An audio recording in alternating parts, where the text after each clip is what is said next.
नमस्कार बच्चों, तैयार हो जाइए झारखंड एमसीक्यू टेस्ट के लिए। आज के सभी प्रश्न बहुत इंपॉर्टेंट हैं। देखते हैं आपका स्कोर कितना आता है। तो चलिए शुरू करते हैं।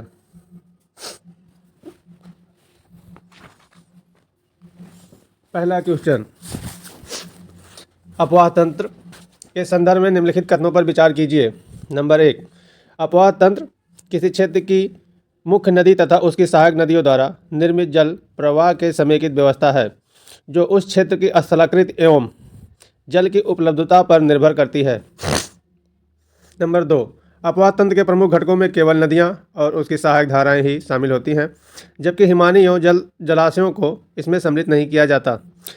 सही कथन है ए केवल एक, बी केवल दो, सी एक और दो दोनों, डी कोई नहीं। इसका सही उत्तर है ऑप्शन ए। अगला क्वेश्चन है, अपवाह तंत्र के संदर्भ में निम्नलिखित कथनों पर विचार कीजिए। नंबर 1, ऐतिहासिक रूप से विश्व की अधिकांश प्राचीन सभ्यताओं का विकास नदी घाटियों के किनारे हुआ है, जिससे इनका आर्थिक एवं सांस्कृतिक महत्व स्पष्ट होता है। नंबर 2, जल संसाधनों के वैज्ञानिक प्रबंधन एवं संरक्षण के माध्यम से अपवाह तंत्र बाढ़ और सूखे जैसी समस्याओं के अस्थायी समाधान में सहायक हो सकता है। सही कथन है ए केवल एक, बी केवल दो, सी एक और दो दोनों, डी कोई नहीं। इसका सही उत्तर है ऑप्शन सी। अगला क्वेश्चन है, निम्नलिखित कथनों पर विचार कीजिए। कथन, जालीनुमा अपवाह प्रतिरूप में सहायक नदियां मुख्य नदी से लगभग समकोण पर मिलती हैं। कारण आर, यह प्रतिरूप उन क्षेत्रों में विकसित होता है जहां कठोर एवं मुलायम चट्टानें समानांतर रूप में पाई जाती हैं। सही विकल्प चुनिए। ए और आर दोनों सही हैं तथा आर ए की सही व्याख्या करता है। बी, ए और आर दोनों सही हैं परंतु आर ए की सही व्याख्या नहीं करता। सी, ए सही है पर आर गलत है। डी, ए गलत है पर आर सही है। इसका सही उत्तर है ऑप्शन ए। अगला क्वेश्चन है, अपवाह प्रतिरूपों के संदर्भ में निम्नलिखित कथनों पर विचार कीजिए।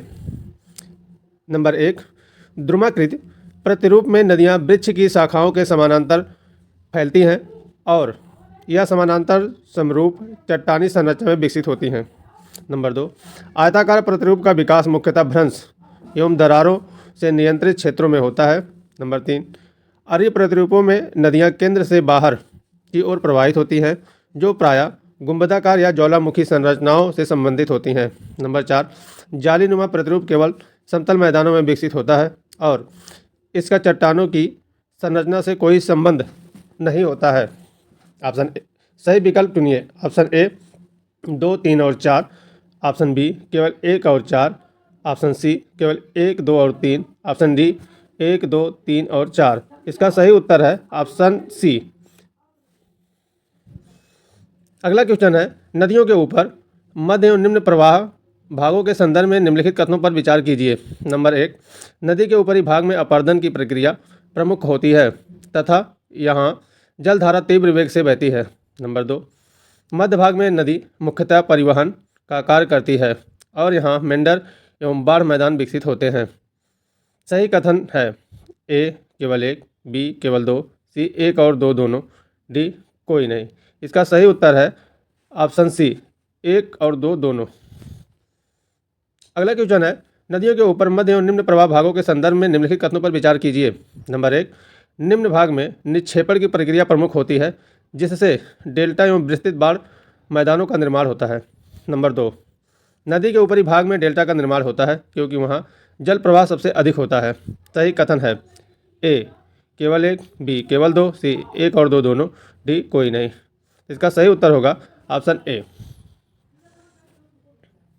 अगला क्वेश्चन है, झारखंड के अपवाह तंत्र एवं जल विभाजन के संदर्भ में निम्नलिखित कथनों पर विचार कीजिए। नंबर 1, झारखंड के पठारी स्थलाकृति के कारण यहाँ अनेक छोटी छोटी धाराएं विभिन्न दिशाओं से निकलकर मिलती हैं और मुख्य नदी का निर्माण करती हैं। नंबर 2, छोटा नागपुर का पठार एवं रांची पठार राज्य में प्रमुख जल विभाजक का कार्य करते हैं जो नदियों को उत्तर एवं दक्षिण की ओर विभाजित करते हैं। सही कथन है ए केवल एक, बी केवल दो, सी एक और दो दोनों, डी कोई नहीं। इसका सही उत्तर होगा ऑप्शन ए। अगला क्वेश्चन है, सोन नदी के संदर्भ में निम्नलिखित कथनों पर विचार कीजिए।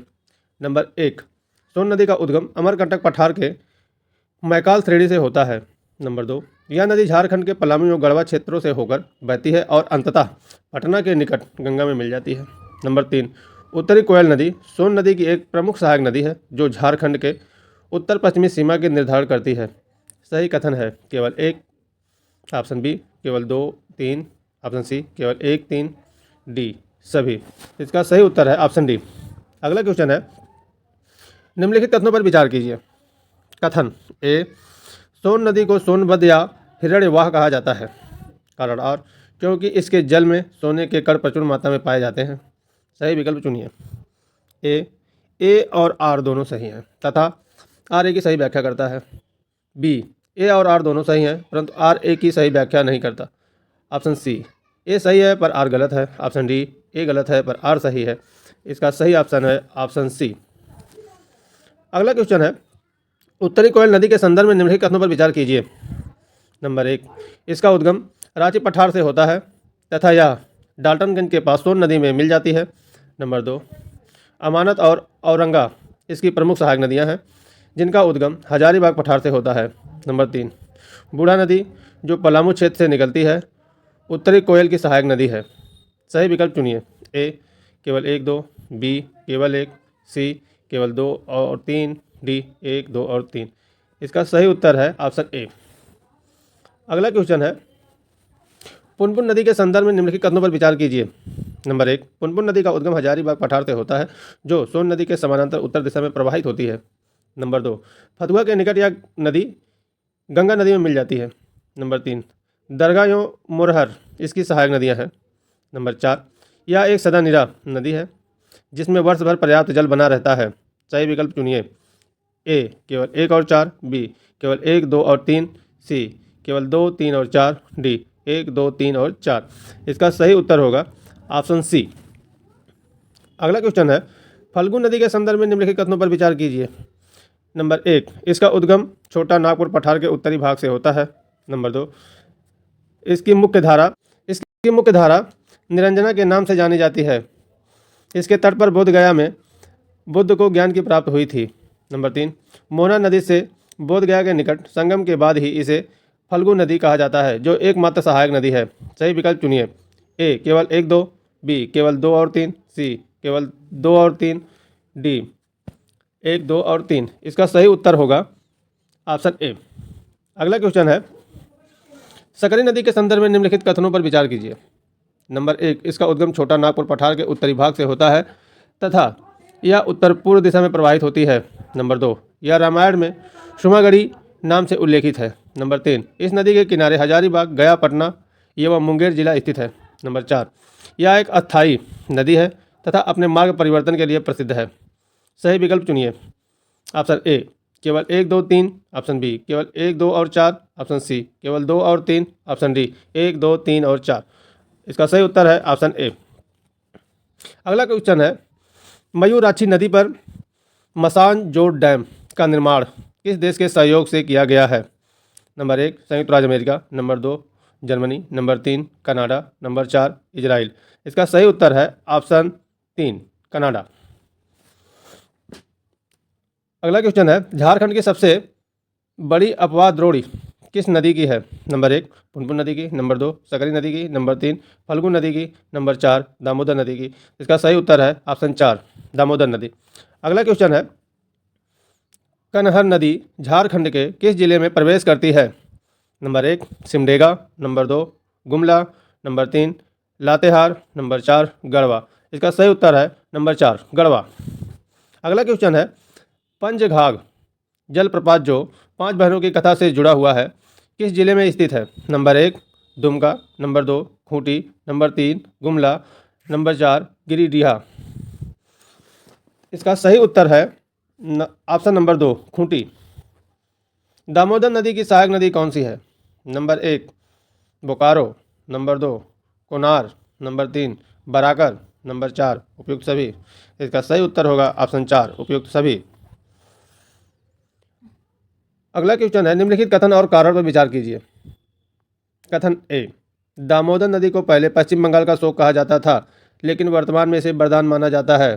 कारण आर, दामोदर घाटी परियोजना डीवीसी के निर्माण के बाद बाढ़ नियंत्रण, सिंचाई और विद्युत उत्पादन में सुधार हुआ। सही विकल्प चुनिए।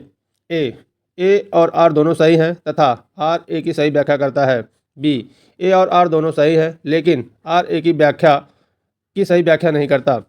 ऑप्शन सी, ए सही है पर आर गलत है। ऑप्शन डी, ए गलत है पर आर सही है। इसका सही उत्तर होगा ऑप्शन ए। अगला क्वेश्चन है, शंख नदी के ऊपरी भाग में गहरी घाटियां तथा जलप्रपात जैसे सदनी घाग का निर्माण मुख्यतः किस कारण से होता है?